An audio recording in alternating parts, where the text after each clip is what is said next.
ভাঙতাছে কিনা? আরো জোরে বলেন। এই বাংলাদেশে যত বড় আলেম হোক না কেন, বাবা শাহজালাল, শাহপরাণ, 360 জন ওলি যদি এই বাংলাদেশে ইসলামের দাওয়াত না দিত, আমরা কি মুসলমান হইতাম? আরো জোরে বলেন। আমার দেশের যেই সমস্ত বেঈমানের বাচ্চারা শাহজালাল, শাহপরাণকে বাদ দিয়ে ইসলাম প্রচার করতে চায়, এরা নব্য শয়তান। এদের সাথে আমাদের কোনো সম্পর্ক থাকতে পারে?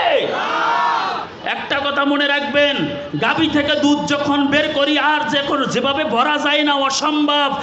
শাহজালাল, শাহপরাণকে বাদ দিয়া এই দেশে ইসলাম প্রচার করা সম্ভব? একটা কথা মনে রাখবেন, আল্লাহর ওলিদের বিরোধিতা করবেন, নামাজে তাদেরকে স্মরণ করবেন, এটা কোনোদিন হতে পারে না। এটা মুনাফিকের চরিত্র। আজকে আমরা দেখি আল্লাহর ওলিদের মাজারে কারা হামলা করে? এই যারা ইহুদি খ্রিস্টান, তারা মোটা অঙ্কের টাকা দিছে আমাদের মতন আলেমদেরকে, তারা টাকার সামনে বিক্রি হইয়া আল্লাহর ওলিদের মাজার ভাঙতেছে, ঠিক কি না? একটা কথা মনে রাখবেন, আমরা মাজার জিয়ারত করি, মাজার পূজা করি না, ঠিক কি না? আমরা মসজিদে নামাজ পড়ি, আমরা মাজার সেজদা করি না, মাজার জিয়ারত করি।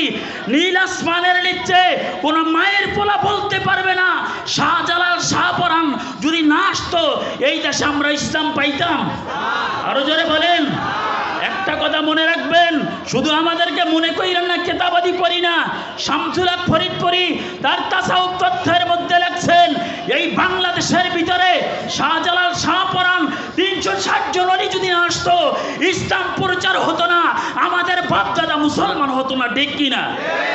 একটা কথা মনে রাখবেন ভাই, তুমি যেই তরিকার হও না কেন, নামাজের মধ্যে বলো আসসালামু আলাইনা ওয়া আলা ইবাদিল্লাহিস সালিহিন, আর প্র্যাকটিক্যাল তুমি ওলিদের বিরুদ্ধে কথা বলো, তুমি তো মুনাফিক। মুনাফিকের আল্লাহ স্থান এমন জায়গায় রাখছে, কাফের বেঈমান পয়সা গইলা যেখানে থাকবে ওই আর নিচে মুনাফিক থাকবে। জোরে কোন নাউজুবিল্লাহ। একটা কথা মনে রাখবেন, আমরা রসুলকে ভালোবাসি, ঠিক কিনা? আল্লাহকে যদি প্রশ্ন করি, আল্লাহ আপনি কোন জায়গায় আছেন? আমি শাহরাগের কাছে আছি। ও আল্লাহ, তোমার কাছে জানতে চাই তোমার বন্ধু হাবিবুল্লাহ কোন জায়গা আছে? আল্লাহ বলে আন-নাবী আউলা বিল মুমিনিনা মিন আনফুসিহিম, মুমিনের জানের কাছে বন্ধু আছে। আরো জোরে বলেন। আল্লাহ এমন কোনো কথা বলে নাই আদম নবীরে ভালোবাসলে আমাকে ভালোবাসা হবে, ইব্রাহিম নবীরে ভালোবাসা হলে আমাকে ভালোবাসা হবে, ঈসা নবীরে ভালোবাসলে আমারে ভালোবাসা হবে। আল্লাহ এমন কথা বলে নাই। আল্লাহ বলছে দুনিয়ার মানুষ, বন্ধু যদি মুহাম্মদকে ভালোবাসো, ওয়াগফির লাকুম যুনুবাকুম, তোদের গুনাহগুলো আমি মাফ করে দিব। আরো জোরে বলেন। শুধু তাই নয়, আল্লাহ পাক কোরআনের মধ্যে বলেন ইন্নাল্লাযীনা কাযযাবু বিআয়াতিনা, এই আয়াতের